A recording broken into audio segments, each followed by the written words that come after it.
Let's take a look at the bigger picture. Anthony Saccaro is with us, President, Providence Financial and Insurance Services. Anthony, what's on your mind today as we flirt with S&P 5,000? Yeah, a high five for 5,000, right? We're getting to that level. Super exciting. But we're in a Goldilocks environment right now that I think everything looks good. GDP looks good. Inflation numbers look good. Jobs market is still good. And it's interesting because when we talk about Goldilocks environment in the past, we're talking about trying to increase GDP. We're talking about trying to get inflation to a higher level. We're talking about trying to get wages increased. We're trying to better the labor market. Well, now everything looks good because everything has come down. We want GDP to come down. We want growth to come down. Inflation has come down. The labor market has come down. Consumer spending is starting to slow down a little bit. So it's the opposite of what we've been fighting for the last dozen years. Everything's come down, and this scenario that we're in is great for consumers. The challenge is we still have an inverted yield curve, and there are still some things ahead geopolitically. I'm going to say it's probably the biggest fear that I have that could lead to a recession still. We're not out of the woodworks. And I think right now, all eyes are on the Federal Reserve. March rate cuts are off the table for the most part. Everything's looking good, but not time to throw caution to the wind for sure. Right. Since you were on the Fed, you said no March. May, June, July. What are your thoughts? Yeah, so it's interesting that going into the year, the market was looking at 6 to 7 rate cuts. That was kind of what was priced in. And then it backed down to 5 or 6 rate cuts, and then 4 or 5. I think the market is out over its skis at this point. I would go so far as to say that I think if the Goldilocks scenario we have right now stays the way that it is, I could see us not doing any rate cuts this year. I think that goes a little bit against the trend. The market right now is pricing in, maybe 3 or 4 rate cuts. But the Federal Reserve is going to have a reason to cut rates. They can't just cut the rates. There's no reason now. The economy's doing too well. The market's too strong. If it stays like this, I don't see what's going to be the impetus that's going to cause them to cut rates. Something's going to have to crack in order for them to cut rates. All right. That being said, you're looking at the inverted yield curve. You talk about a cautionary environment. What are you watching when it comes to yields? Yeah, so the inverted yield curve has always been a good predictor of recessions. I think it's accurately predicted the last 7 U.S. recessions. So we don't want to throw it off the table. And we also have to mention that the yield curve, that spread between the 2 year and 10 year, has come down. A year ago, there was a 100 basis point spread. Now I think it's riding between 25 and 30 basis point spread. So that's good. But oftentimes the yield curve uninverts before we actually have a recession. So as an investor, you don't want to be looking at the yield curve and thinking, oh, okay, it's uninverted. It hasn't yet, but it probably will uninvert this year. You don't want to be thinking that that means we're out of the woodwork, because we still could have a recession after that. And that's the biggest thing. The number one thing that's keeping us from a recession right now is the labor market, the fact that it's still strong. But even that's starting to weaken as well. It used to be a year ago, there were 2 jobs available for every worker.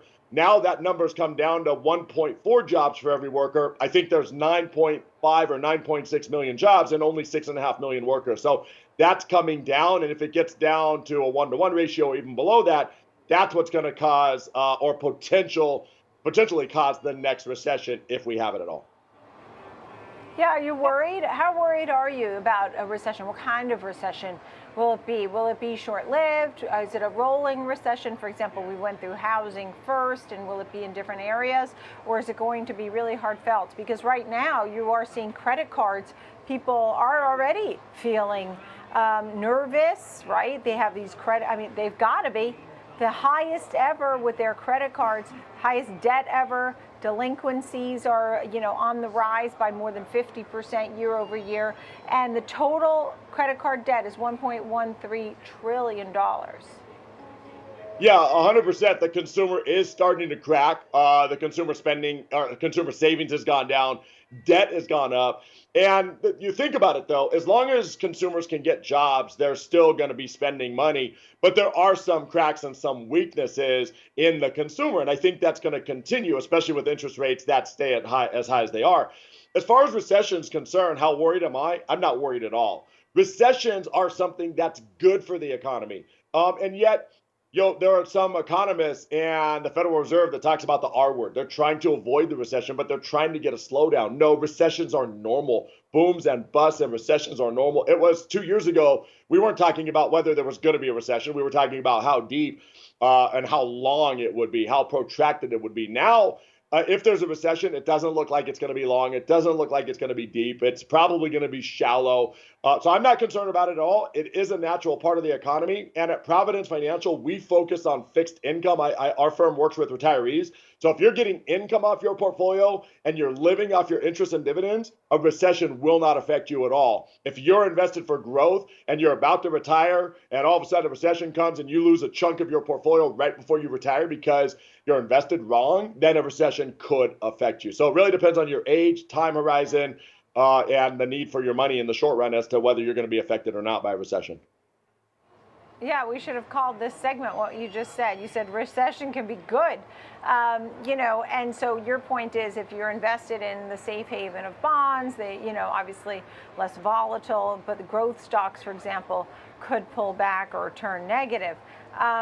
At what point would you say you were interested in stocks more? Is it just more that you focus on bonds, but the stock environment, any thoughts there?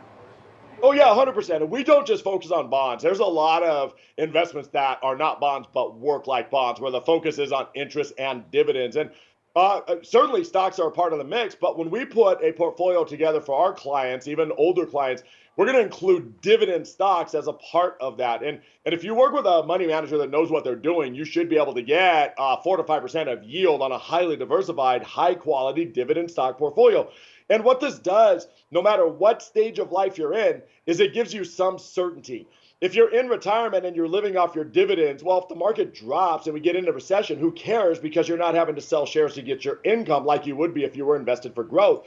On the other hand, if you're 40 years old or 50 years old, and you've got another 1 or 2 decades to work, well, the dividends give you more capital to be able to dollar cost average in. So if the recession comes, the market drops. If you have growth stocks, that's going to be a big blob. Market drops and recovers. You didn't benefit from that. But if you're getting 3 or 4% dividends on your stock portfolio and the market drops and recovers, you get a dollar cost average those dividends in. You're going to come out smelling like a rose because you had the income. So yes, stocks are absolutely part of the equation, but dividend stocks, which are more the value stocks, are the stocks that I think I would focus on, really, no matter what age group you're in. Anthony Saccaro, thank you, of Providence Financial and Insurance Services. Thank you, Anthony.